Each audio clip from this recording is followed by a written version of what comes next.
নমস্কার বন্ধুরা, সকলকে স্বাগত জানিয়ে আজকে ভিডিও শুরু করছি। তো আমার কাঠগোলাপ গাছ দেখতে পাচ্ছেন। তো কিছুদিন আগে আরও একটা কাঠগোলাপের ভিডিও ছেড়েছিলাম চারা করার, সেটা হচ্ছে লাল। এটা যেমন সাদার মধ্যে আছে হলুদ, সাদার মধ্যে আছে হলুদ। আর এই কাঠগোলাপটা আমার একদম সাদা, হলুদটা মাঝখানে থাকবে না। আর আরও একটা চারা কিছুদিন করা দেখিয়েছিলাম আপনাদের, সেইটা হচ্ছে এইটা। চারাটা কমপ্লিট হয়ে গেছে, চারাটা কমপ্লিট হয়ে গেছে। তো আর এই একটা হয়েছে।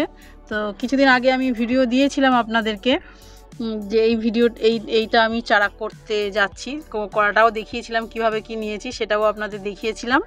তো আজকে একটা দেখাবো। এই গাছ, এই ফুলটা দেখছেন, এটা হচ্ছে একটা কাঠগোলাপ। যে কাঠগোলাপটার আমার দীর্ঘদিনের খুব একটা আশা ছিল যে এমন একটা কাঠগোলাপের গাছও আমার বাড়িতে থাকবে। তো আজকে আমার বন্ধুর মেয়ে একটা ডাল কালেক্ট করে আমাকে দিয়ে গেছে। তো সেটা আজকে আমি আপনাদেরকে চারা করা দেখ। এই মাটি নিয়েছি আর এই পাত্র নিয়েছি। পাত্রের মধ্যে ফুটো ছিদ্র আছে। ছিদ্রগুলো আমি খুলি ভাঙা দিয়ে, টপ ভাঙা দিয়ে আমি বন্ধ করে দিয়েছি। এবার একটু মাটি নিয়ে নেব।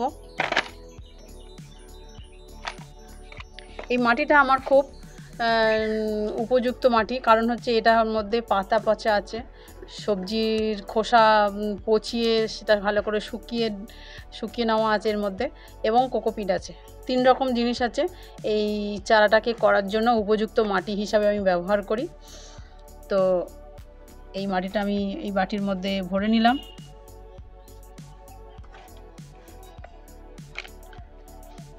ভরে নিয়ে একটু চেপে চেপে নিচ্ছি। তো এই গাছটা সবাই মিলে করুন। যদি কালেকশান করতে পারেন, আমার মতো কালেকশান করতে পারেন তাহলে করুন, কারণ এই গাছটার মধ্যে কোনো পোকা লাগে না। সবথেকে বড় কথা হচ্ছে কোনো পোকা লাগে না। আর সব গাছে যখন ফাঙ্গিসাইড দেবেন, ওখানেও একটু ফাঙ্গিসাইড দিয়ে দেবেন, তাহলে কি হবে, গাছটা সুন্দরভাবে ফল ফুল দেবে।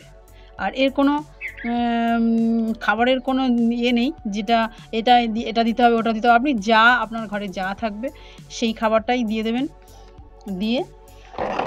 দিলেই গাছটা কিন্তু খুব সুন্দর হবে। তো দুটো মাটি আমি ঠিকঠাক করে নিয়েছি। এবারে এই ডালটাকে আমি পাতাগুলো সব ফেলে দিয়ে আমি কাটবো। তো কাটার পরে আপনাকে দেখাচ্ছি। তো এই আমি কেটে নিয়েছি। কেটে নেওয়ার পরে আমি এটাকে অ্যালোভেরা দেব।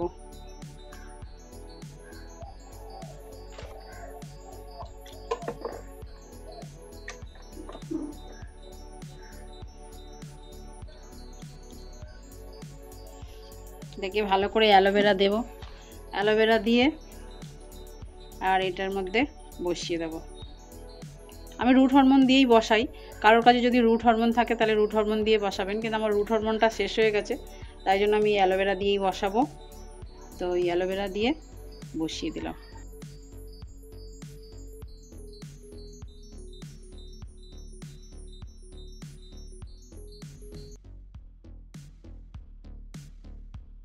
একটু ভালো করে শক্ত করে দিচ্ছি, কারণ এর পাতাগুলো আছে, তো পাতাগুলো কেটে দেবো। পাতাগুলো এত বড় রাখবো না, ছোটো পাতা রাখবো, নইলে পাতার মধ্যে বৃষ্টি পড়লে গাছটা নষ্ট হয়ে যাবে। তাই জন্য অল্প একটু রাখলাম আর পুরো গাছটাকে টাইট করে দিলাম। আর এই অ্যালোভেরার জল আছে, অ্যালোভেরা গুলে রেখেছি, প্রচুর অ্যালোভেরা আছে। জলটা দেখুন পুরো হলুদ হয়ে গেছে। এই অ্যালোভেরার জল আমি একটু দিয়ে দেবো।